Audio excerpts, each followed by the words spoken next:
At 36, Imani Carter was one of the youngest black tech CEOs in America, the architect behind a billion-dollar AI firm reshaping justice and digital systems.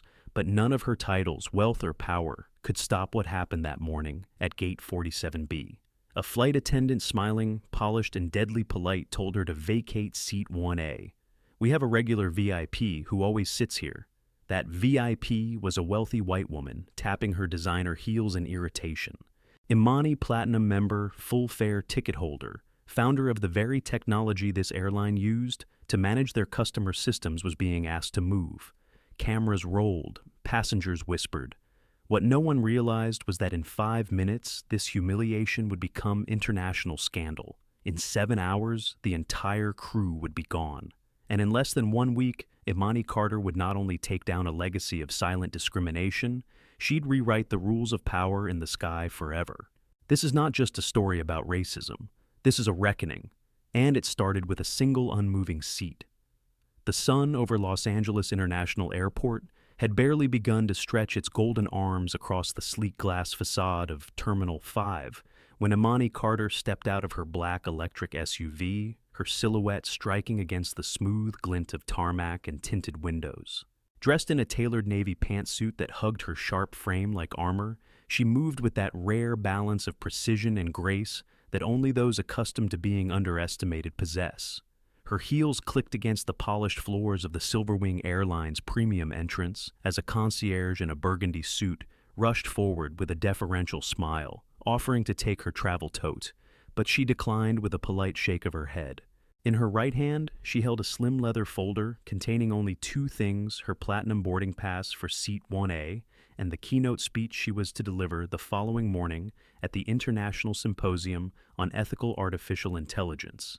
This wasn't just another speaking engagement. It was a statement of arrival, a crowning moment for a woman who had once slept on a pull-out couch while coding in public libraries, and who now sat atop a multi-million-dollar company reshaping how AI served marginalized communities in real-world scenarios.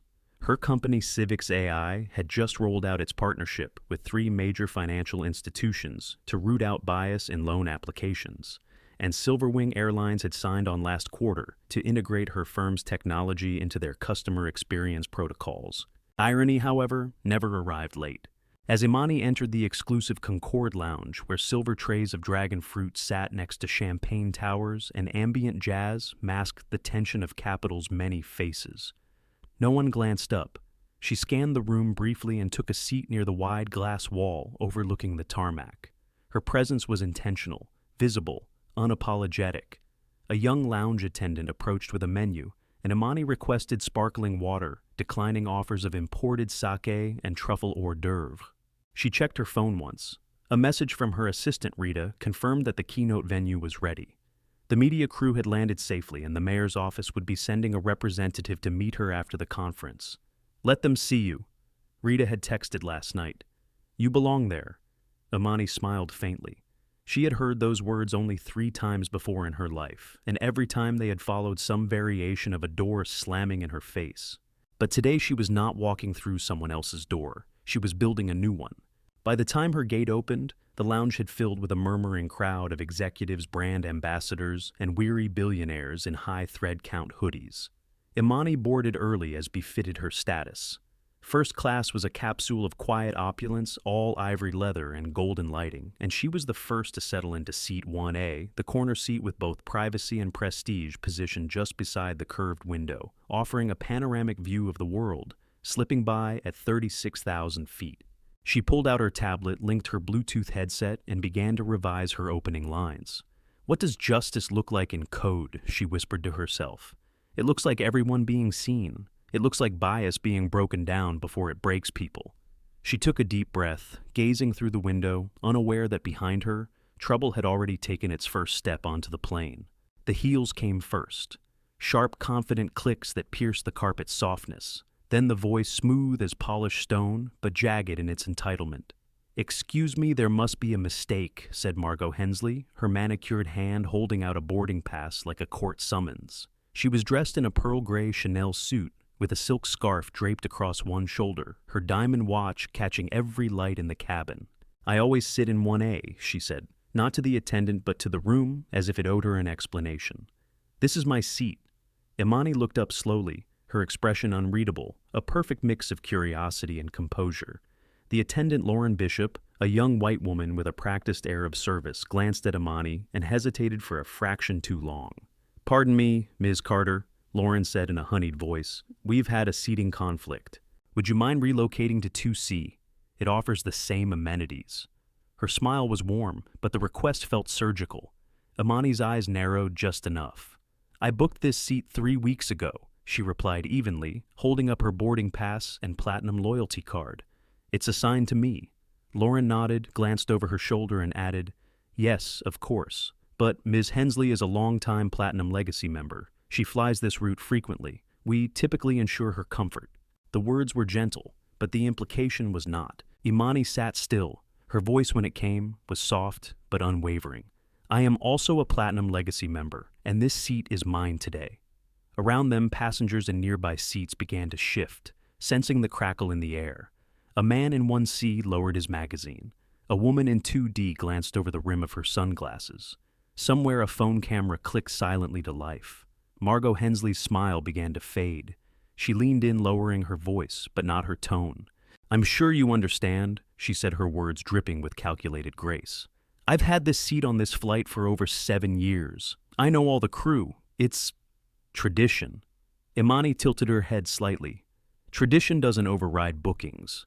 Or fairness." Margot's eyes hardened. "This will be dealt with." She snapped, then turned to Lauren with a tilt of her head. "Handle it." Lauren's smile flickered. She stepped back, murmured something into her earpiece, and retreated down the aisle. Imani returned to her tablet. Her heart beat steadily. She had dealt with worse, but she also knew what this moment meant, not just for her, but for every young woman who had ever been made to feel like their presence was a disruption to legacy. A minute later, a new figure appeared at the front of the cabin. Bradley Connor, the first-class supervisor. Tall, mid-50s with silver-streaked hair and a uniform crisp enough to slice bread. He walked like someone who still believed the sky belonged to men like him. "Ms. Carter," he said. Without preamble, "We've had a seating irregularity. I'm going to ask you to move to 2C so we can accommodate our long-standing guest." Imani looked up. "There is no irregularity," she said calmly. "I'm in my assigned seat." Bradley exhaled. "Let's not make this difficult," he said. "We'd like to avoid escalation." "Then honor the seat assignment," Imani replied. Bradley paused, then leaned in slightly. "Listen, I'm trying to be polite here, but if you don't move, I'll have to inform the captain." And just like that, the mask slipped. For a moment, silence reigned. Then came the sound of another phone recording, and another. A young woman in row 3A leaned over to whisper, "This is not okay," to the man beside her. Margot stood a few feet away, arms folded, lips curled. Bradley turned on his heel and vanished. Imani didn't move. She didn't blink. She adjusted her earpiece and pressed record on her own phone, placing it face up on her tray table. When Captain Thomas Greaves appeared minutes later, his cap stiff, his eyes cold, the cabin felt like a courtroom about to announce sentencing. But Imani Carter, CEO engineer, daughter of a black librarian and a public school math teacher, was not a woman built for exile. She had survived systems far colder than this, and she had learned how to melt them down, bit by digital bit. And though the plane had not yet lifted off, a reckoning had already taken flight. Captain Thomas Greaves stepped forward with a presence that once might have commanded respect, but now only echoed with an air of calculated authority, sharpened by decades of quiet compliance to corporate hierarchy and unspoken privilege. His navy blue uniform was immaculate, creased to perfection, his flight cap angled with military precision, and his salt and pepper mustache curved like the symbol of tradition he so proudly wore.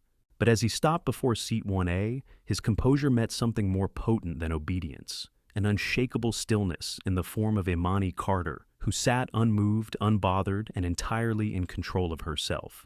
Miss Carter Greaves began, his voice lowered, just enough to be authoritative without appearing aggressive. "I've been made aware of the situation. I'm asking for your cooperation." He gestured toward an empty first-class seat further down the cabin. "To ensure the smooth flow of our premium boarding procedures, I ask that you relocate. It's not a question of entitlement. We're merely exercising discretionary authority to accommodate passenger expectations." Imani raised an eyebrow with surgical precision. Her voice was velvet and steel. I'm not a passenger expecting anything. I'm a paying customer, a verified Platinum Legacy member. And this seat was booked by me in advance as confirmed by your own system. Are you telling me that expectations outweigh records now? Greaves's jaw clenched. He wasn't used to being questioned, not like this, and especially not in public. He cast a quick glance behind him, toward Margot Hensley, who sat 2 seats back, legs elegantly crossed, a smirk, hiding just beneath her expression of bored impatience. She adjusted her scarf, sipped from a flute of pre-boarding champagne, and looked away as if the matter was beneath her attention now. The cabin grew thick with tension, silence stretching like a piano wire. Greaves leaned in closer, his voice now a whisper, thick with suggestion. Miss Carter, don't escalate this. You may think you're standing up for something, but you're risking more than you understand. We can make your flight very uncomfortable. Don't fight the system. Imani didn't blink. She leaned forward slightly, her expression unreadable, and replied, Captain, the only discomfort I feel is watching a legacy airline try to disguise prejudice as protocol.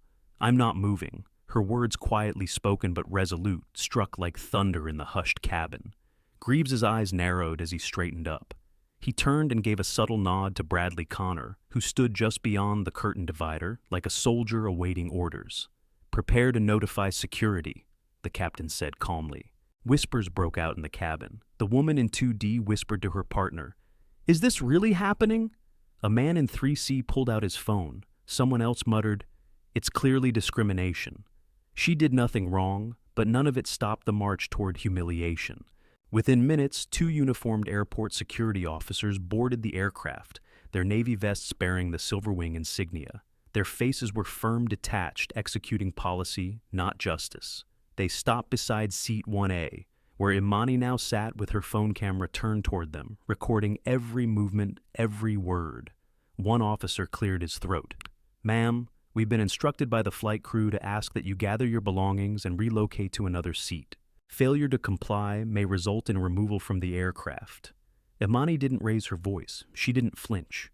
Instead, she slowly turned her camera toward them and spoke clearly, deliberately, with a steady breath. I'm Imani Carter. I'm a Platinum Legacy member of Silverwing Airlines. I booked this seat 2 weeks ago. I've shown valid documentation, and I've done nothing wrong. If I'm being removed, it's not for safety reasons.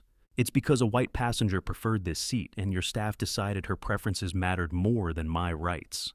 The officers shifted, visibly uncomfortable, but protocol was a stronger leash than conscience. One officer repeated the request this time, with a tighter tone. Ma'am, please comply. Imani's hands moved with precision as she gathered her bag, her tablet, her folder, her dignity all packed neatly with the grace of someone who refused to be reduced to a victim. As she stood, the aisle became a gauntlet of eyes, some wide with horror, some cast downward in shame, others hardened with silent support. And behind her, Margot Hensley reclined just slightly, as if settling into the seat she believed the world had reserved just for her. A young man in the exit row couldn't take it anymore. He stood, voice shaking with fury. She did nothing wrong. You're humiliating a black woman in front of us all, and for what? Entitlement. His voice echoed, but no one from the crew answered. No apology, no accountability. Just silence and the mechanical gestures of control. The walk down the aisle was slow, not because Imani hesitated, but because every step echoed with generational exhaustion. Not just hers, but that of every person who had been told to sit down, to move over, to stay quiet, to not disturb the legacy of those born into louder voices and softer consequences. Outside the aircraft, she was directed to a VIP lounge, an ironic insult considering she had just been removed from the seat explicitly designated for people of her status. But Imani said nothing. Instead, she opened her laptop, uploaded the footage from her phone to a cloud folder titled Flight 719, Discrimination Documentation, and began composing an email to her legal counsel, her board of directors, and her assistant. The subject line read simply, Response Protocol, Initiate. Within 10 minutes, her assistant replied, Team assembled, draft response in motion, media monitoring activated, you're not alone. And she wasn't. Because while the plane soared eastward without her, in the world below, a storm had already begun to gather. One with hashtags, breaking headlines, op-eds, digital warriors, and allies, in places power had forgotten to fear. Because what Margot Bradley Lauren and Captain Greaves didn't know, what they had been too blind to check, was that Imani Carter wasn't just a black woman with a platinum card. She was Silverwing's most powerful shareholder, a silent force behind its digital backbone, a tech visionary whose reach extended through every server the airline used. And by the time Flight 719 touched down in Boston, their sky would never look the same again. By the time Flight 719 landed in Boston, the tension that had once filled the aircraft had mutated into a hollow collective silence, the kind that lingers long after something shameful has passed unacknowledged. Passengers disembarked with quiet urgency, some avoiding eye contact, others glancing back towards Seat 1A, now occupied by Margot Hensley, who sat reclined with the cold satisfaction of someone who believed they had won a war that was never theirs to begin with. Sipping another glass of champagne, as if the cost of dignity had been properly invoiced and settled, Lauren Bishop fumbled through landing procedures with a trembling hand, her smile cracking like thin porcelain as she handed out farewells, while Bradley Connor remained in the galley, pretending to double-check arrival protocols, though he knew deep down that the silence following their actions would not last past baggage claim. And Captain Thomas Greaves, once the unchallenged patriarch of the cockpit, left the aircraft with the slow realization that command meant nothing when those who followed you began to question where you led them. But 30,000 feet below, in a glass-walled conference room overlooking the Charles River, Imani, Carter stood at the epicenter of a digital eruption that none of them could see coming, not yet. With her back straight and her breath measured, Imani stood before two large displays. On one, the footage from her phone, time-stamped and clear, showed Lauren refusing to acknowledge her boarding pass, Margot slipping cash into the folds of the crew uniform, and the slow escalation of forced removal. On the other screen, her assistant Rita had compiled social media analytics already showing over 7 million views across multiple platforms under hashtags like Justice for Imani, Assert Dignity, In the Skies, and All Platinum. Means nothing. Nyla Jennings' edited video had gone viral, complete with subtitles, zoom close-ups, and frame-by-frame playback of every discriminatory moment, making it nearly impossible for Silverwing Airlines to claim plausible deniability. "We go live in 40 minutes, said Michelle Carter, Civics AI's Director of Communications, her voice clipped with urgency but reverent with the knowledge of who stood before her. CNN just confirmed they will air the statement in full, and Reuters wants an exclusive. But the Wall Street Journal is already digging. One of their reporters just emailed to ask if the rumors are true that you hold stake in Silverwing." Imani didn't turn from the screen. Her voice was quiet but carried weight like a falling hammer. "They don't need to ask. We'll show them." She clicked her remote and pulled up a confidential shareholder report highlighting her name under a holding group that indirectly controlled 22.4% of Silverwing's voting shares. "They didn't just humiliate a black woman with a boarding pass," she said, turning now to face her full legal and executive team seated at the table. "They humiliated one of their owners. And now, we decide what comes next." As the news cycle caught flame, headlines morphed from curiosity to condemnation with startling speed. Black tech CEO removed from first-class seat, despite valid ticket flashed across every platform, followed closely by Silverwing faces. Discrimination scandal after forcing shareholder. Off flight. Twitter exploded with celebrities, politicians, business leaders, and equality advocates weighing in, some tagging Silverwing in rage-filled tweets, others reposting clips of Imani's dignified composure under pressure, juxtaposed against the flustered, dismissive behavior of the crew. High school students shared reaction videos, mothers shared stories of similar silent humiliations, and business pages on LinkedIn flooded with commentary on corporate accountability and racial bias hidden beneath luxury branding. By 6 p.m. Eastern, the New York Times, Bloomberg and Al Jazeera had picked up the story. By 6:30 p.m., Silverwing's PR office issued a short, tone-deaf statement, citing an internal seating conflict and regrettable misunderstanding which only poured gasoline on the inferno. The comments section of the airline's Instagram was locked by 6:42, and at 7:01, Civics AI issued a sharply worded rebuttal, not from Imani, but from their corporate legal division. "We are conducting a full review of our ethical partnerships following the events of Flight 719. which involved the unlawful removal of our founder and CEO, Ms. Imani Carter. We will be reevaluating all technology licensing agreements and investment relations tied to Silverwing Airlines effective immediately. Investors noticed, Wall Street noticed. The algorithms that monitor digital sentiment noticed. By nightfall, Silverwing stock dropped 11%, erasing over $870 million in market capitalization. And the CEO, Richard Kane, was on the phone with 5 board members, 2 crisis managers, and 1 very panicked general counsel. At exactly 7:30 p.m., Imani Carter pressed send on an email titled Official Notice of Shareholder Authority, addressed to the entire Silverwing Board of Directors, attaching video, evidence, legal documentation, and a formal ultimatum. Within 24 hours, Silverwing must terminate the employment of Lauren Bishop Bradley Connor and Captain Thomas Greaves, issue a public apology acknowledging racial bias, suspend flight operations for a mandatory corporate bias training period no less than 36 hours, and accept third-party oversight for all high-tier passenger service reviews, or she would invoke Clause 14B of the shareholder charter, liquidate her stake, terminate Civix AI's $80 million system integration contract, and disclose every internal policy violation to federal regulators, international partners, and the press. You have 24 hours the letter closed to decide whether Silverwing's legacy is built on air or built to rise. Minutes later, she hit record on a pre-scheduled video message sitting in front of a clean blue backdrop that bore no logo, no slogans, just her face, clear, calm, determined. "I didn't ask for this spotlight," she began, "but I will not waste it.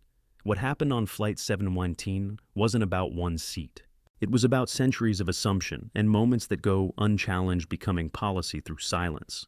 But I believe in change, and I believe we are all responsible for it, even if it costs everything." As the video went live, a new kind of storm began. Less visible, more lethal meetings behind boardroom doors, emergency PR strategy calls, late-night firings that began with silence and ended with shattered careers. Captain Greaves, once hailed as an industry veteran with spotless record, now found his career reduced to a summary dismissal letter, citing breach of ethical conduct and gross misuse of discretionary authority. Lauren Bishop, escorted from Silverwing HQ by security after her complicit behavior, captured clearly in viral footage, was deemed incompatible with the company's newly drafted equality charter. And Bradley Connor, the once untouchable enforcer of elite preferences, now found his name trending on social media under hashtags like Shags, Gatekeeper Bradley, and Dalk, Legacy of Privilege. But Margot Hensley, perhaps the most insulated by status, faced a different reckoning. Within 48 hours of the incident, the elite law firm where she served as senior partner suspended her indefinitely pending ethics review. Clients pulled out of contracts, alumni panels rescinded invitations, and she, once a fixture of power brunches and keynote stages, was now a cautionary tale whispered in hallways and dissected in law school case studies. And yet, through all of it, Imani Carter never raised her voice, never weaponized her power for revenge, and never asked for anyone to be destroyed. All she did was refuse to move, and in doing so, made the whole system shift. But the story wasn't over. Because justice in Imani's world was never about watching others fall, it was about making sure the next generation could rise. As the third day unfolded, she stepped onto a new stage not to speak of outrage, but to announce Project Third Path, a corporate rehabilitation initiative offering bias training, ethical realignment and reintegration, support for employees who had perpetuated, ignored, or enabled systemic inequality. "I don't believe in exile," she told the press. "I believe in accountability and transformation. If we expect better, we must help build it." And in the days to come, as cameras captured a tearful Lauren walking into her first Third Path session, as Bradley sat in a circle beside young employees of color, learning about unconscious prejudice, and as Greaves, still wearing his now meaningless pilot's wings, watched footage of himself threatening a woman who had every right to be where she was, the world began to understand something deeper than policy or PR. That power isn't just having the last word, or the highest seat, it's having the courage to face the mirror and begin again. Imani Carter did not destroy Silverwing Airlines. She resurrected it. And for the first time in its luxurious history, the skies above didn't feel reserved. They felt free. By the fourth day, the skyscraper-tinted skies above Manhattan seemed to mirror the atmosphere at Silverwing Airlines headquarters, cloudless but heavy. The kind of stillness that comes not before a storm, but after one has passed, leaving behind silence-broken routines and the scattered pieces of what used to be untouchable. Inside the high glass walls of the executive boardroom, every executive VP and legal advisor sat still as the massive screen at the far end of the room displayed live coverage from CNBC, showing a split screen of Imani Carter's now iconic recording, her voice calm, as she was being asked to leave her rightful seat, and a panel of business ethics experts tearing into the systemic breakdown within Silverwing's luxury customer service protocols. The silence was broken only by the quiet hum of phones vibrating with alerts emails arriving by the dozen, and the occasional throat clearing of Richard Kane Silverwing's embattled CEO, who looked as if the tailored threads of his $1,000 suit were now suffocating rather than shielding him. The night before, he had watched helplessly as Imani's public shareholder statement went viral, not because it was explosive, but because it was surgical, strategic, and impossible to refute. It had included contracts, ownership documentation, internal memos, and a detailed, time-stamped timeline of events compiled by her legal team, leaving no room for Silverwing to hide behind corporate ambiguity. But what struck the board hardest wasn't her proof. It was her tone, measured and merciless, not from rage but from principle. It wasn't vengeance she sought but change, and that made her more dangerous than anyone they'd ever faced because she didn't need their apology. She demanded their evolution. Seated to Kane's left, CFO Denise Wallace finally spoke, her voice low but resolute. If we don't comply entirely, we're not just losing Imani. We're opening ourselves to lawsuits from passengers, shareholders, federal regulators, and possibly a complete tech collapse if Civix AI terminates back-end support. We're flying blind without their bias mitigation software, and if that fails mid-air, we'll have more than PR fires to put out. Across the table, another director, Raj Menon, added, and she's already started drafting a class action support fund. She's not just fixing us, she's building the infrastructure to fix the whole industry. At that, Kane exhaled slowly, finally standing and walking toward the glass wall overlooking the skyline. Then we do what we should have done from the beginning, he said. We clean house, publicly, transparently, permanently. Within the hour, 3 official statements were issued. One confirmed the termination of Captain Thomas Greaves, Lauren Bishop, and Bradley Connor for ethical misconduct. Another declared the complete suspension of all Silverwing flights for 48 hours to implement the first-ever full-staff immersive bias training in U.S. aviation history. And the third announced the onboarding of Civix AI's third path as a permanent independent ethics council to oversee every aspect of first-class service personnel, conduct, and diversity compliance. And just like that, the old empire of polite prejudice cracked not from lawsuits or protests, but from the internal recognition that it could no longer survive in the new air Imani had cleared. Outside the boardroom, a very different transformation had already begun. In a converted terminal at JFK, more than 300 Silverwing employees, flight attendants, customer service reps, pilots, supervisors, and admin staff had gathered in small groups under the watchful eyes of behavioral scientists, equity consultants, and the very engineers who helped design Civix AI's empathetic training simulations. The modules were unlike any diversity training they'd known there were. No PowerPoint slides, no empty slogans, no HR checklists. Instead, participants were dropped into VR reenactments where they experienced the subtle bias of being ignored while black the emotional toll of being politely removed, and even the dissonance of watching their own real-life reactions from a third-person lens. Some cried quietly in corners. Others sat shell-shocked after seeing their faces in viral clips. Their words played back without the buffer of intent. One stewardess whispered, "I didn't know it felt that bad. I didn't think we were that cold," to which the trainer gently replied, "Intent is not impact, but impact can be healed if we acknowledge it." And among the 300 sat Bradley Connor, not in uniform, not with superiority, but in a plain navy hoodie and jeans hunched over scribbling notes in a spiral notebook, like a student who'd finally realized the exam was about humanity, not procedure. In his group's reflective session, when prompted to describe how his former role made others feel, he paused, then whispered, invisible, lesser, disposable. He looked up with red eyes. I thought I was protecting order. I was enforcing silence. Meanwhile, across the room, Lauren Bishop sat cross-legged in a circle of young female attendants, listening, as a black woman named Danielle recounted a similar experience from 2 years prior, how a first-class seat had been accidentally reassigned 3 times until she gave up and cried in the terminal bathroom. Lauren reached over and whispered, "I believed I was being neutral, but neutrality is the language of systems that don't want to change." Danielle didn't reply, but she nodded, and in that silence, forgiveness began. Captain Greaves, more reserved than either of them, remained quiet through most of his sessions, but when tasked to write a letter from Imani's point of view, he broke down. "I've flown through storms," he said, voice trembling, "but I've never seen one this still, this human, this close." And when he stood to read his letter aloud, his pilot's voice no longer barked commands. It carried regret, like a confession. Back in Boston, Imani Carter received updates in silence. She read transcripts, reviewed summaries, skimmed through testimonials. But it wasn't until she saw a short, unscripted clip, one secretly filmed by a trainee of Lauren, tearfully standing before a room of strangers and saying, "I don't want my kindness to ever be used to mask cowardice again," that Imani finally allowed herself a moment to breathe.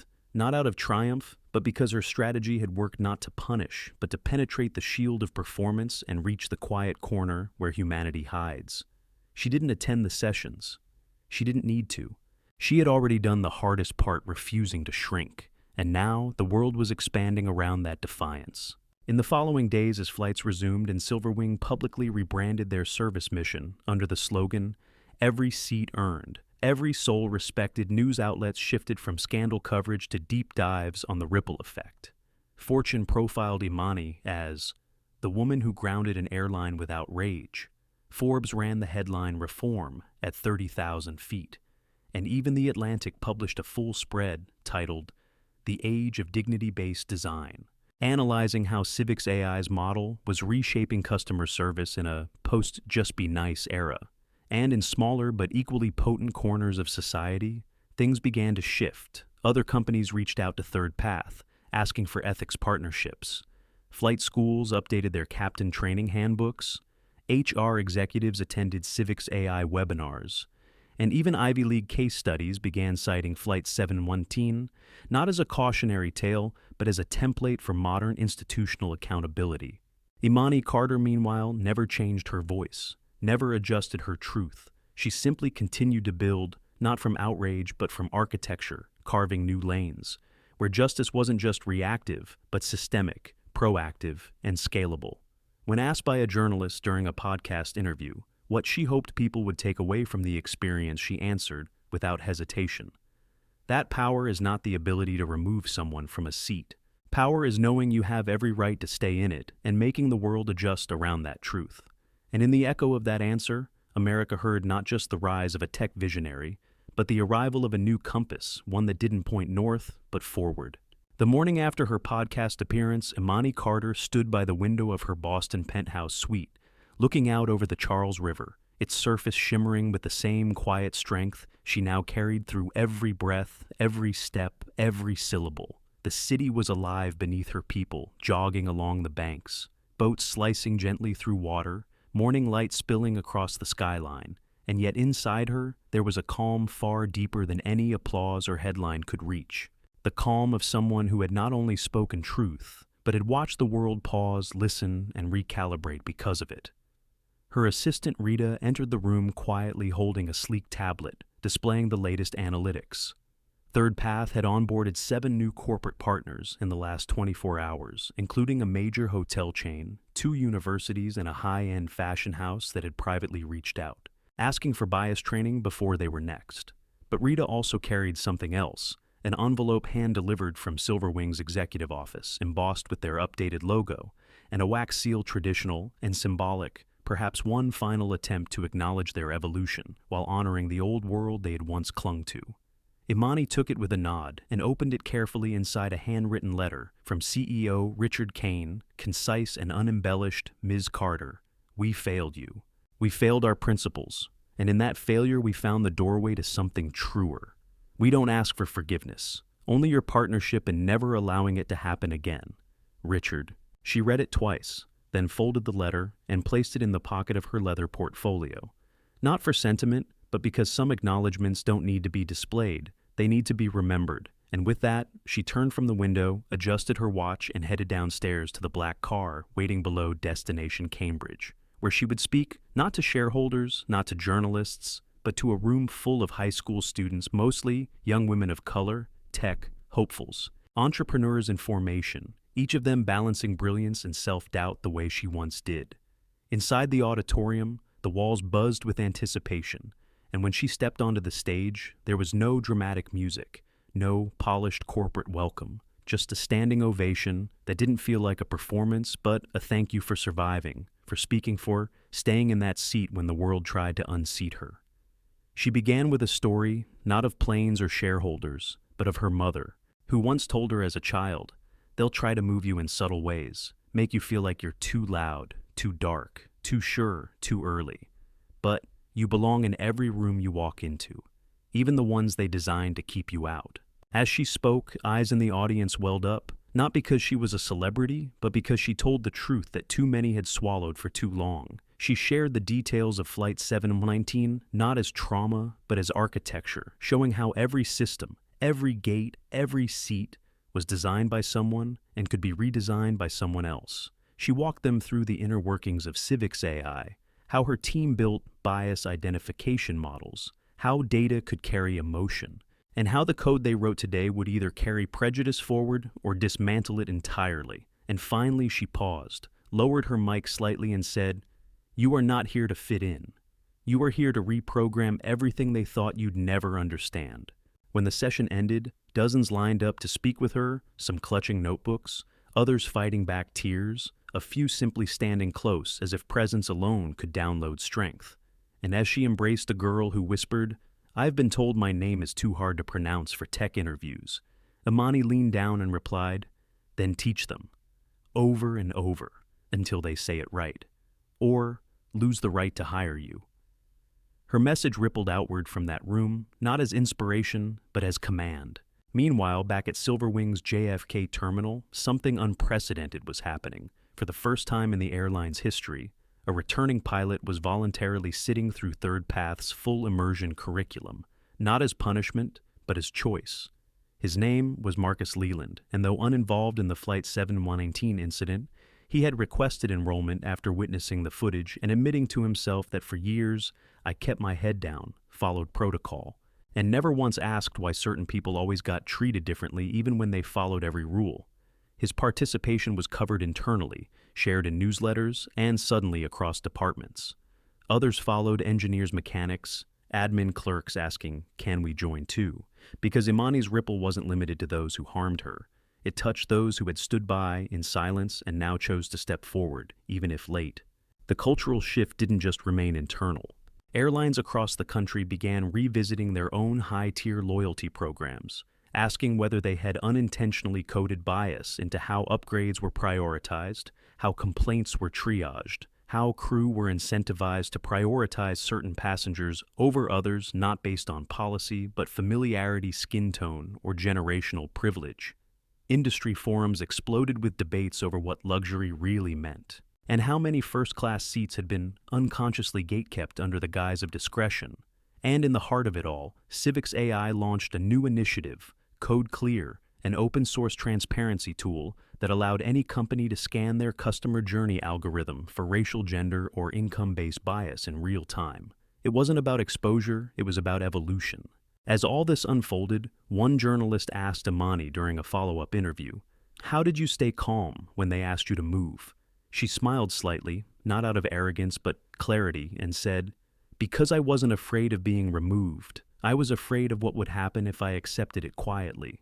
That answer became a quote etched into the lobby wall of Civics AI's New York office, not for visitors, for employees.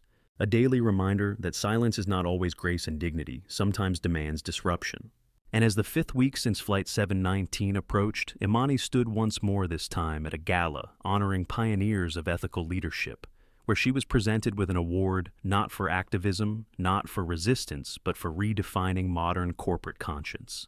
She stepped up, accepted the plaque, and in her acceptance said, "Only this, I didn't want to become a symbol. I wanted to become a signal, and now that we're awake, may none of us ever sleep through injustice again." The room stood in silence, not out of awe, but agreement, because what began as a forced relocation became a permanent redirection, not just of one woman's journey, but of an entire system that forgot what fairness looked like until it saw it sitting tall, firm, and unmovable in Siet 1A. It was late in the evening when Imani Carter returned to her apartment in Manhattan, the city lights casting fractured gold across the floor-to-ceiling windows, as she set her bag down and moved through the space with the quiet grace of someone whose life had been both shattered and sharpened by public confrontation, and now finally carved into something unshakable. The apartment, though beautiful, bore no ostentation. No awards hung on the walls, no frame magazine covers, only shelves lined with worn books, a collection of analog notebooks filled with hand-drawn architecture sketches, and a single frame photo of her parents standing beside the old sedan that took her to every science fair in high school. She stood for a long time before that photo, the weight of everything she'd carried these past few weeks rippling just beneath the surface, then finally turned away and sank onto the edge of her bed, not exhausted, not broken, just still.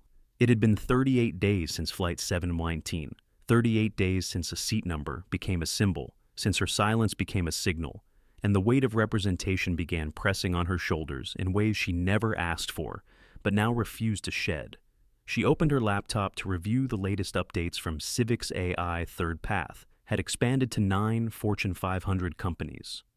Code Clear was being integrated into hospital triage software in 2 major states, and public schools in Atlanta and Oakland had begun pilot programs for empathy-based policy simulations, all rooted in her framework, and yet her inbox also held something else, something unexpected, an email titled "Request for Restitution, Personal Apology from Former Flight Crew," unsigned in the sender field, but the subject alone was enough to still her hands. With a breath that felt heavier than she intended, she clicked it open, and inside were 3 attachments, video messages each labeled only by name: Bradley Connor, Lauren Bishop, and Captain Thomas Greaves. She hovered over them for a long while, unsure if she wanted to reopen the wound or see whether healing had against all odds begun. Finally, she clicked on Bradley's first. He appeared in a modest office dressed not in uniform, but in a plain blue shirt. His face, thinner eyes, tired. Voice low. "Ms. Carter," he began, "I don't expect forgiveness, but I want you to know that I saw the footage, all of it. I saw myself, and I didn't recognize the man I had become. I spent years telling myself I was upholding order, but I was really just enforcing the comfort of those who looked like me. I was wrong, and I'm sorry, not just for the seat, for the message I sent to the entire cabin when I told you without words that you didn't belong there." His voice cracked but didn't break, and he ended simply with, "Thank you for standing still so the rest of us could see what we'd stopped noticing." Imani sat, frozen tears, neither falling nor held back, just caught between fatigue and clarity. She clicked the second, Lauren Bishop seated in what looked like a studio apartment. Soft light behind her, a handwritten note pinned to the wall that read, "Silence is not neutral." Lauren didn't read from a script, didn't compose herself for the camera. She looked directly into the lens, her eyes already wet. "Imani," she said, "not Miss Carter, not ma'am, just Imani," as if naming her for the first time correctly with weight and humility. "I was afraid. That's my only excuse, and it's not good enough. I saw what was happening, and I chose to smile through it. I told myself I was being professional. I was being complicit. And I've thought about your face every night since, the way you didn't raise your voice, the way you looked at me not with rage, but with disappointment. That silence was louder than any protest. I want to thank you for not becoming the stereotype they expected, and for forcing me to confront the one I became." Her hands trembled as she folded them, and the screen went dark. Imani didn't move for a long time. Her breath had slowed. Her thoughts were a blur of memory and movement, and the thousands of micro moments that had led to this one, where even apology became a kind of justice, if not full, then deeply human. She clicked the last, Captain Thomas Greaves, seated in what appeared to be a flight simulation. Room uniform, gone pilot stripes replaced by a plain gray sweater, his voice deeper, older, as if he too had aged since that day. "Ms. Carter," he said, formal. "Even in confession, I have flown through hurricanes. I have landed aircraft on snow-covered runways. I have evacuated passengers mid-emergency.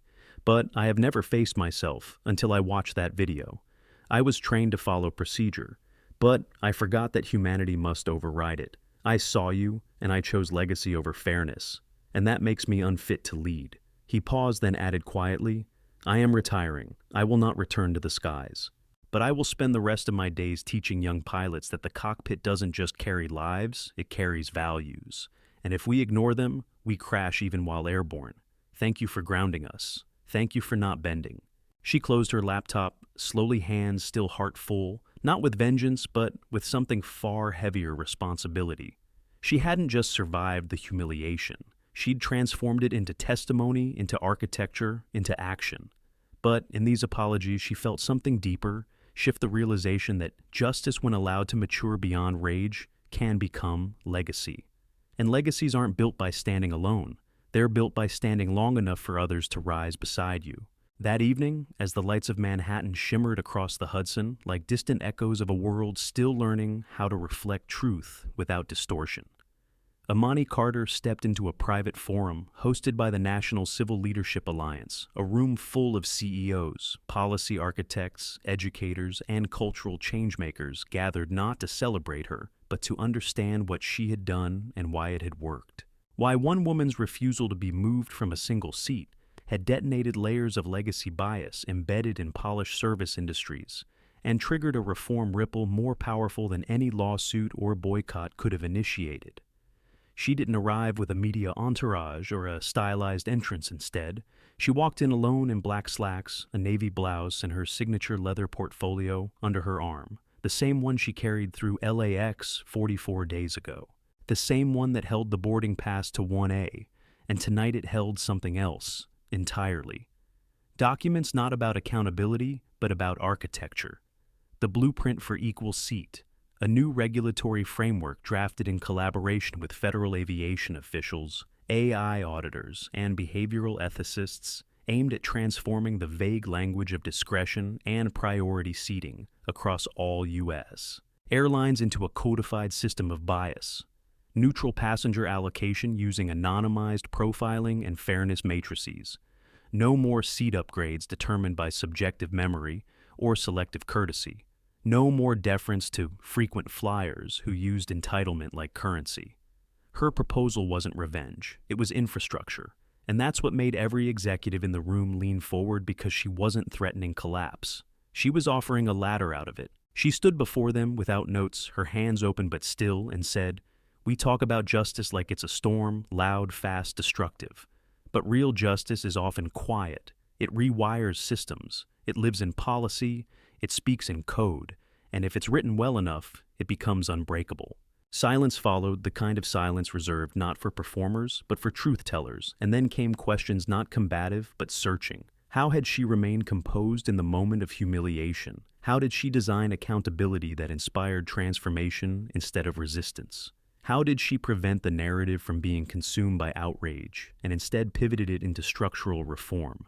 And to each she answered with the same principle: clarity over emotion, strategy over spectacle, and most of all, restoration over retribution. If I had yelled, she said, they would have called me difficult. If I had cried, they would have called me fragile. If I had disappeared, they would have called me irrelevant. So, I stood still, and I forced the system to move around me for once. That line would be quoted, printed, screen printed onto t-shirts inscribed on the walls of training halls, but in that room, it wasn't performance, it was a confession. After the forum, one of the attendees approached her quietly, a young black woman named Nadine, mid-30s vice president at a major hotel chain, eyes wide with that familiar mixture of admiration and weariness. "I was once asked to exit a VIP lounge," she said softly. "No explanation. Just, you're not on the list. Even though I didn't record it. I just left. And I've been carrying that silence like a bruise for years." Imani placed a hand gently on her shoulder, her voice steady. "You're not alone. You were never alone. But now the next time that happens, the system will answer to more than just a complaint. It'll answer to law, to code, to policy written by people like us."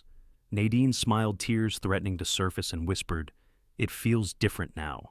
It finally feels like we're building something permanent." Imani nodded, then turned to leave. Her work there was done. She had sparked the fire. Now others would carry the torch. Back at Civic's AI headquarters, her team had been working around the clock to finalize integration of equal seat into major travel networks, not just for airlines, but also for train lines, hotel booking engines, and even public event seating platforms anywhere subjective upgrades could mask systemic exclusion. Meanwhile, Third Path had released its first-year impact report, revealing that over 71% of formerly terminated employees who completed the program had returned to their industries in new roles with zero repeat offenses and multiple instances of those individuals becoming internal whistleblowers and reform advocates within their new companies. One former trainee in an anonymous testimony wrote, "I was a gatekeeper for people I thought were regulars, but I never asked what made someone irregular. After Third Path, I see people differently, not as disruptions, but as mirrors. And sometimes what we see in them is exactly what we've been trying to ignore in ourselves." That quote became the preface to Imani's upcoming book, Stillness: How Holding Your Ground Can Shift a Nation. A blend of memoir, case study, and strategy guide on how quiet defiance can disarm the most entrenched bias systems. Yet, for all the public change, there remained a private one, the question of how to carry the weight of symbolism without letting it hollow out your sense of self. Imani had become more than a CEO. She had become a cultural compass, and with that came expectations, projections, even resentment. But she never let those distort her core. On Sundays, she still returned to her favorite cafe in Harlem, ordered her same oat milk cortado, and journaled in the same worn notebook where she once drew mind maps of how AI could be used to teach empathy to algorithms. She still called her father every Friday, who still reminded her, "You don't have to fix everything. Just keep fixing what they told you was unfixable." And when asked weeks later by a young college student at a panel what she was most proud of, she didn't cite the policy changes, the media, accolades, or the partnerships. She simply said that I didn't move, that I stayed seated in the truth, and the truth held. Because in the end, Flight 719 was not just a scandal. It was a revelation. It revealed who we call valuable and why. It revealed how silence can both hurt and heal. And it revealed that sometimes the most radical thing a person can do is stay exactly where they belong, even when the world insists they do not. Imani Carter stayed, and the world at long last began to shift its wings. Weeks later, when the National Aviation Board released its annual report, something unprecedented occurred. For the first time in the agency's history, a full section was dedicated not to fuel efficiency or international security, but to systemic bias in premium passenger services, and the case study listed at the center of it all was Flight 719. The name Imani Carter was printed not as a complainant, but as a contributing architect to a newly adopted framework now being referred to as the Fair Access Act, a proposed federal standard requiring all U.S. based airlines to undergo annual audits for bias within their loyalty programs, upgrade algorithms and customer interaction protocols, with real enforcement mechanisms, data, transparency clauses, and mandatory inclusion of third-party ethics oversight. It was a monumental shift, one that regulatory insiders admitted would never have reached the table if not for the events surrounding a single forced seat removal that had ignited the scrutiny of an entire industry. And yet the report was not written in dry legalese or defensive justification. It was grounded in a tone of reckoning, of realization that discrimination doesn't always scream or push or bar doors shut. Sometimes it smiles, steps aside politely, and lets prejudice take its place at the front of the cabin. And now, because Imani hadn't stepped aside, those doors were finally being re-engineered, not just opened. Back at Civic's AI, the momentum was reaching a new horizon. What had started as a racial justice technology firm had now expanded into full-spectrum service equity solutions, with government contracts, global nonprofit partnerships, and an expanding network of social architects leading projects under the code Clear and Equal Seat banners across sectors as diverse as healthcare, education, and criminal justice. And while media still fixated on Imani, their new favorite face of progress, of resilience, of reform, she deflected the spotlight at every opportunity, always redirecting it to the teams building behind the scenes, to the interns coding from scratch, to the single mothers, learning how to train machine learning models after work, and to the flight attendants who had quietly reached out after Flight 719 to say, "Thank you for not making us all the enemy. Some of us just didn't know how to fight." She responded to every one of those emails, personally. Not because it was required, but because to her transformation wasn't just systemic, it was deeply, profoundly human. And yet, while systems were shifting, so were stories. Schools began teaching Flight 719 in ethics classes. Law professors examined it as a legal pivot point between private company discretion and civil dignity. Even arts institutions began producing stage plays and short films inspired by the quiet resistance of Siat-1A, not glorifying Imani, but using her poise as a mirror, asking audiences, "What would you have done if you saw it?" and more hauntingly, "What have you already seen?" Anne stayed silent. One such production, a minimalist stage play titled Stillness, premiered off-Broadway to critical acclaim for its stark single-set depiction of a black woman being asked to move over and over again by different figures in different uniforms, each time more polite, more persuasive, more dangerous in their subtlety, until she no longer answered, no longer flinched, and the entire stage shifted around her. Imani attended the final night in secret, no VIP box, no backstage passes. She sat in the back row beside strangers, letting the silence of that final scene wrap around her like a familiar coat, one she wore not with pride or sorrow, but purpose.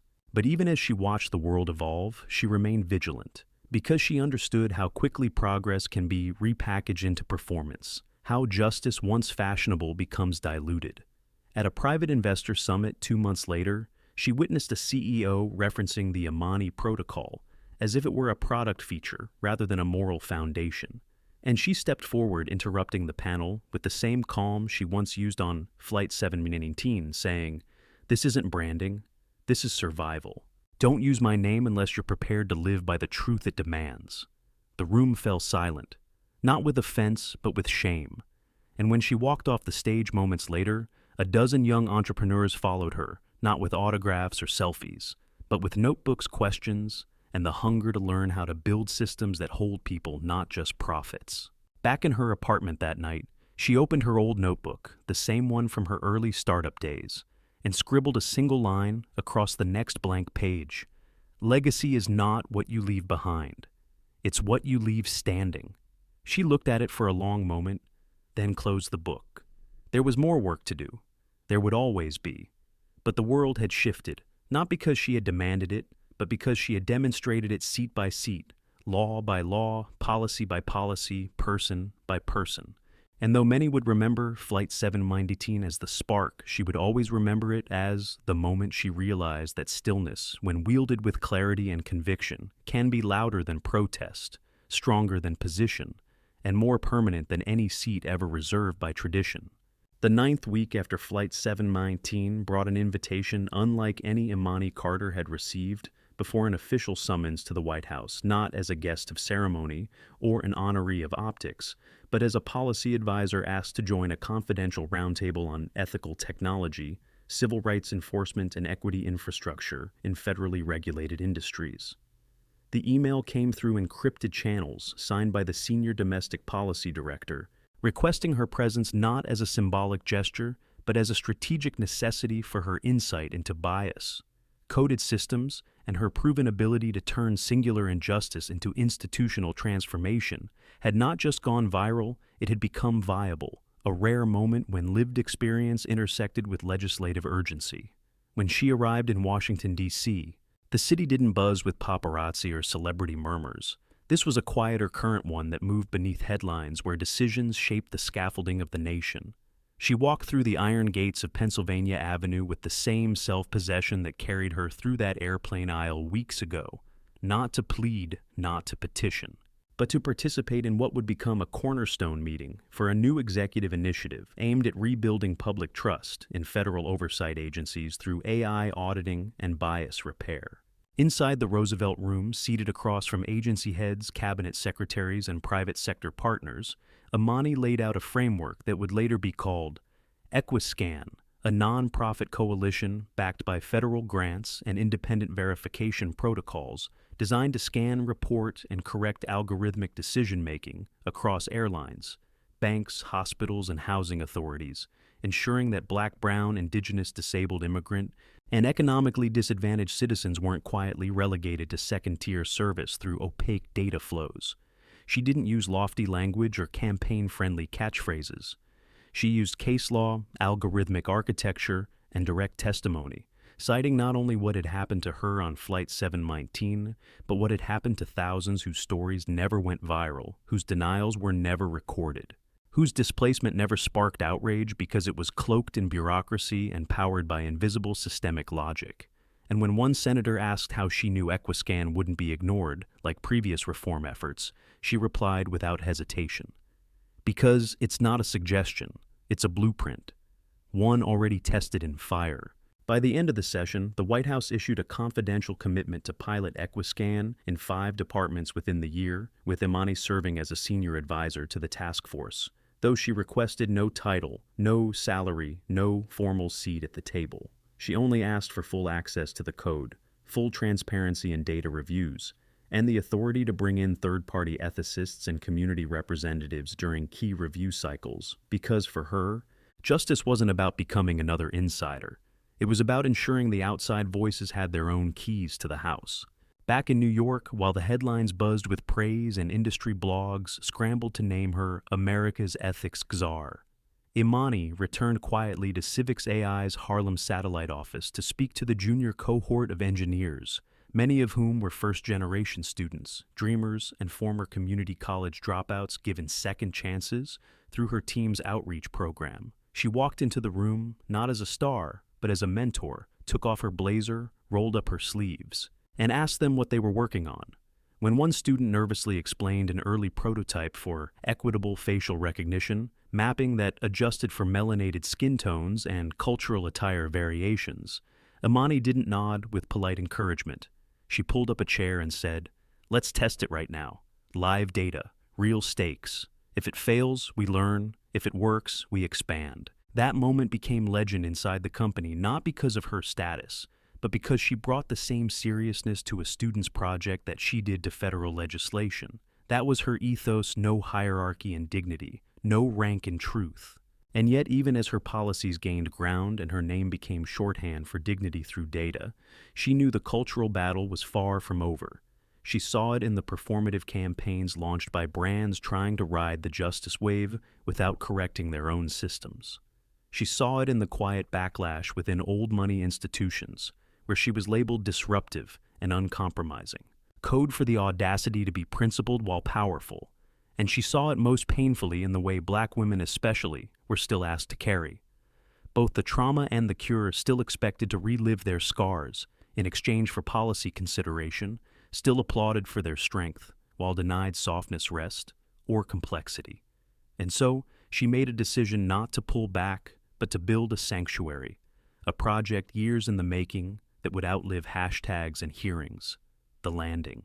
A nationwide retreat and think tank for leaders of color in tech law and advocacy, built not to prepare them for resistance, but to nourish their joy, their imagination, their breath. Construction began in upstate New York on a donated piece of forested land, with architects and designers from marginalized communities shaping every room, every garden, every classroom to reflect both legacy and liberation. The landing would be free for every applicant, funded by a combination of Civics AI profits, anonymous donor circles, and a coalition of socially responsible investors who signed long-term agreements to remain silent partners because this space wasn't for them. It was for the Imanis to come, the ones still being told to move, the ones still recording quietly when no one believes them, the ones who have yet to realize their stillness could shift entire nations. And in the quiet of her apartment, the night that groundbreaking was announced, Imani sat once more at her window, fingers tracing the glass as city lights flickered like neurons in a collective awakening, and she whispered, not a mantra, not a speech, just a truth. They thought I'd sit still to disappear, but I sat still to be seen. And now, we all are. 3 months after that infamous flight, long after the press had shifted its attention to new scandals and new controversies, long after hashtags faded from trending lists, and think pieces gave way to the next news cycle, the true impact of Imani Carter's stand continued unfolding not in headlines or speeches, but in the quiet daily redirections of a world that had been forced to look at itself in a new mirror, at an airport in Dallas. A young Latina woman checked in for her first-class ticket and was told there had been a last-minute reassignment. But instead of being brushed off, a new policy required that any reallocation of premium seats involving historically underrepresented passengers be double verified by 2 separate system flags and a human ethics liaison on call. And in that moment, the gate agent, noticing the policy alert, paused, reviewed the logs, and reinstated her original seat. No apologies needed, no drama. Just a quiet correction embedded in code and conscience. And the woman, unaware of the full architecture behind that moment, simply smiled and whispered to herself, "Finally."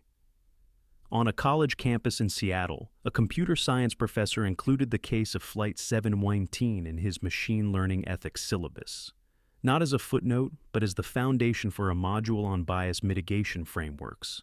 And one student, a Ghanaian immigrant named Kwame, stayed behind after class and said, "This is the first time I've seen someone who looks like me redefine an industry without burning it down." And that evening, he began drafting his own vision for inclusive software testing protocols, unknowingly building the next layer of Imani's legacy. And at a high school in Detroit, a teacher played the viral video of Imani refusing to leave her seat as part of a civics unit on modern civil disobedience. No riots, no slogans. Just one black woman holding still while the sky tried to displace her. And in the back of the room, a girl named Tasha wrote in her journal, "Power is when you don't move and the world has to." Imani herself remained in motion, but not in pursuit of visibility, in pursuit of stability, of embedding justice so deeply into systems that it no longer depended on individuals to carry the weight alone. She declined more speaking invitations than she accepted, turned down honorary degrees, and instead redirected those resources to fund the expansion of the landing, which now had plans for 2 additional campuses, one in Oakland and another in Atlanta, designed to host not only retreats but permanent fellowships where underserved technologists, organizers, and policy architects could incubate ideas free from extraction or performative allyship.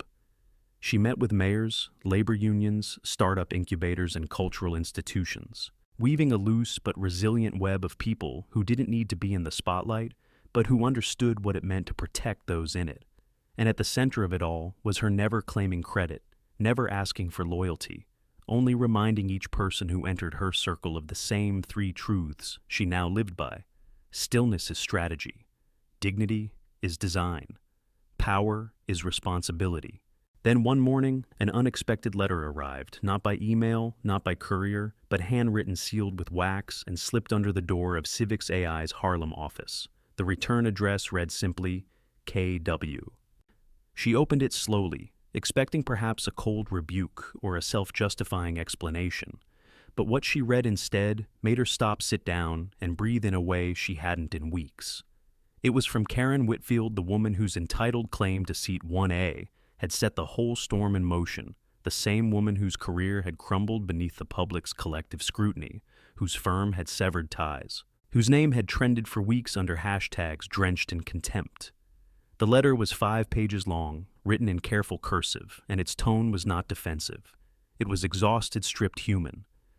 Karen wrote about her upbringing, her inherited worldview, the subtle indoctrination of privilege wrapped in civility, the culture of deservedness that never questioned its own center. She wrote about losing everything: her firm, her public standing, her friends, and how, for the first time in her life, she had been forced to sit with her irrelevance, to reckon with the fact that she had mistaken proximity to power for personal virtue. And then, on the final page, she wrote, "I used to think the seat was mine because I was always given it. But now I know the seat was never a gift. It was stolen space. Thank you for not hating me. Thank you for holding still. There was no contact number, no request for a meeting. Just the signature and a line in the margin that read, 'I'm learning now.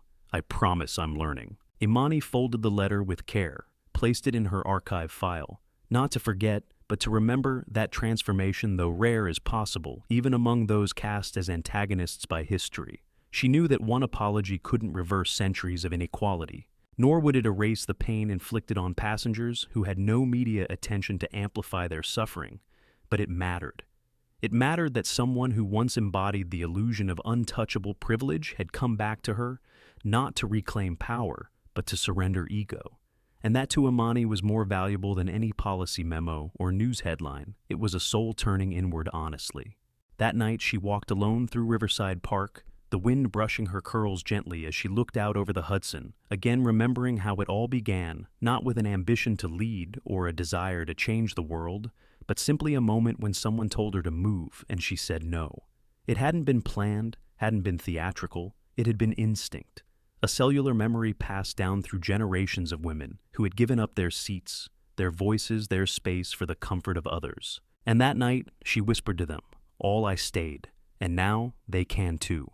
And in that stillness beneath the stars and beside the river, the legacy she had built continued flowing forward, quiet, unstoppable, eternal.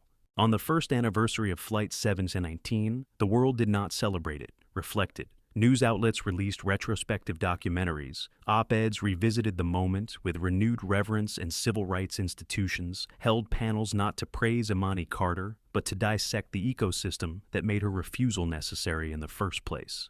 Hashtags like Warak Seat 719 and Chests Still She Sat trended again, but this time not out of anger, not out of shock, but out of solemn gratitude that a woman's quiet defiance had opened a floodgate of long-denied conversations.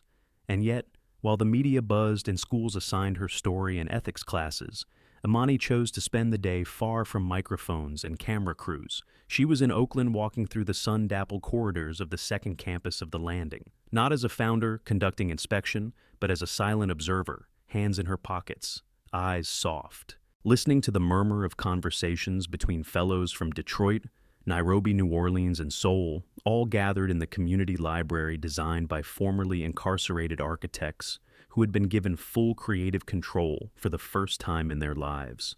The building breathed with reclaimed purpose, curved windows shaped like open palms, garden spaces named after women who had been erased from corporate history, meditation rooms overlooking a circular amphitheater where fellows were rehearsing a spoken word piece about inherited silence and the cost of learning to speak in rooms that were never designed to hear them. Imani took a seat in the back row, anonymous beneath her hoodie, and watched as a young poet named Zuri stepped onto the stage, her voice trembling only for a moment before settling into a cadence that rippled through the room like a spine.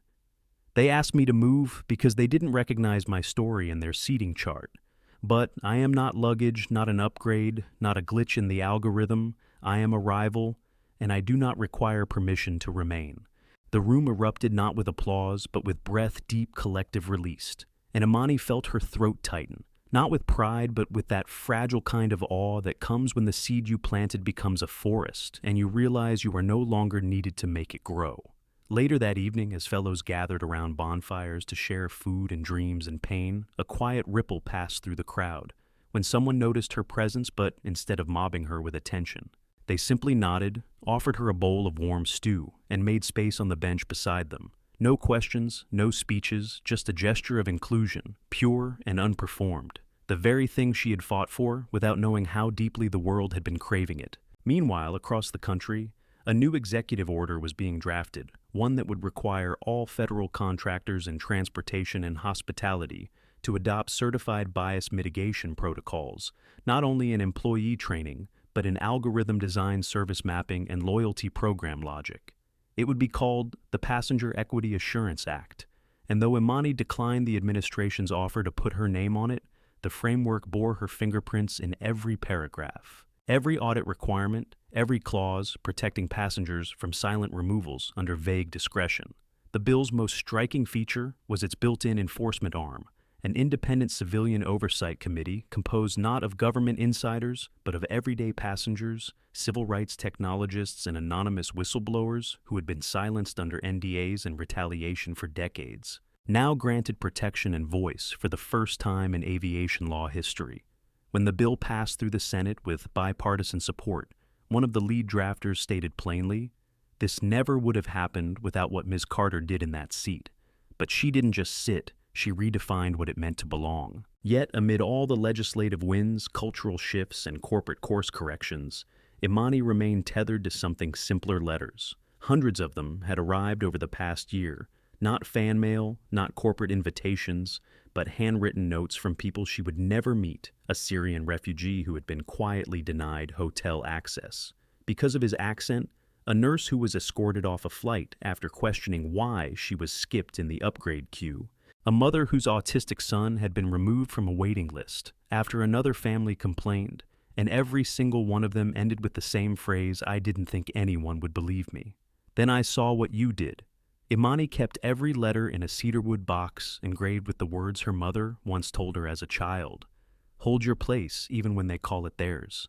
On sleepless nights, she would open the box, read 2 or 3 at random, and remember that her work was not about policy. It was about proximity, about ensuring that no one else felt stranded in truth without witnesses.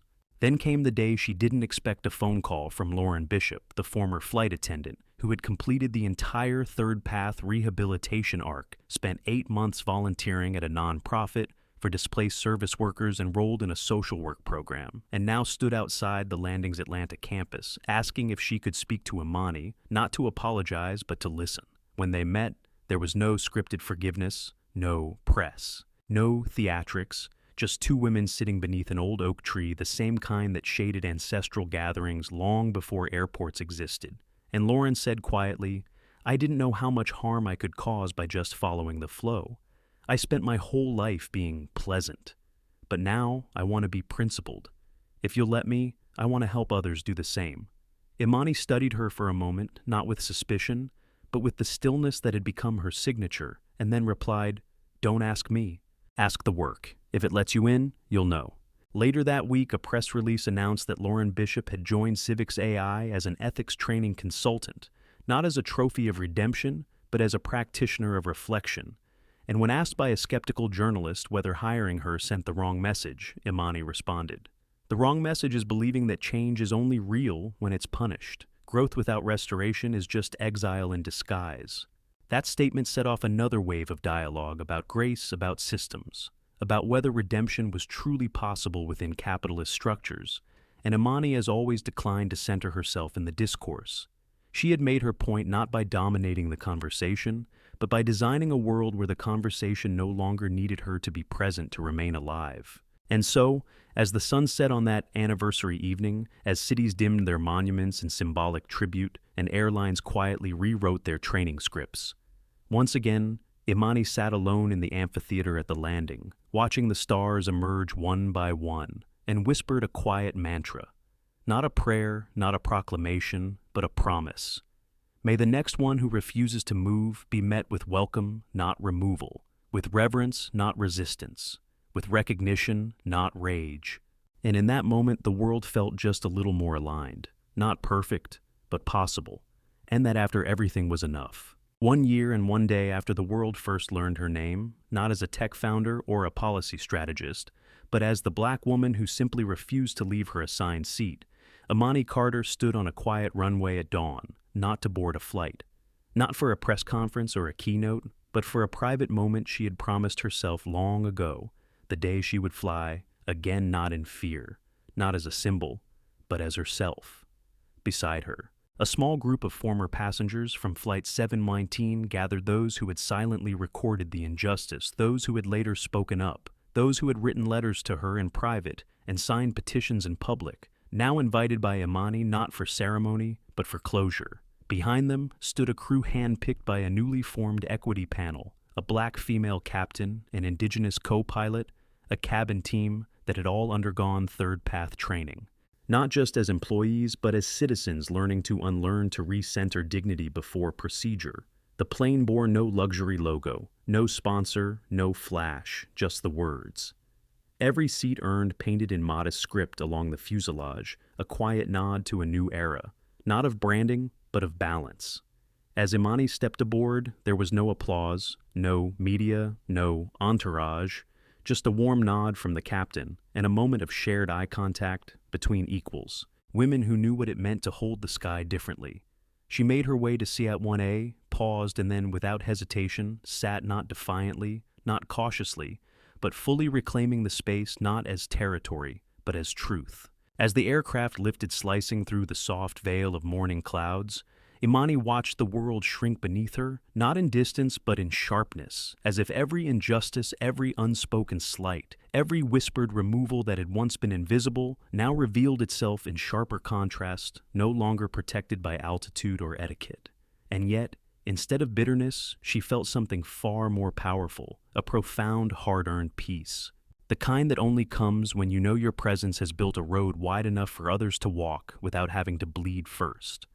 In the seat pocket in front of her sat a new kind of safety card, not the usual fold-out guide of life vests and oxygen masks, but a short letter from the airline's ethics board explaining to passengers their rights, their dignity, their recourse, and above all, their humanity, with a final line that read, "No one will be asked to move without a reason, and no reason will be acceptable if rooted in bias." Imani smiled, leaned back and closed her eyes, not to sleep, but to feel. Down below, the landing's newest campus in Atlanta welcomed its first cohort of formerly silenced voices, people who had never been offered boardrooms or platforms, but who now sat in circle coding, writing, organizing, healing. At Civic's AI headquarters, a new fellowship named the Carter Protocol opened its doors to fund next-gen tech activists whose solutions prioritize justice over monetization. And in classrooms across the country, young students began learning that the most revolutionary software ever written wasn't in binary or HTML, but in the decision of a young black woman who refused to disappear quietly. Imani's legacy did not end with policy or platforms, or even the historic precedent she'd set in law and tech.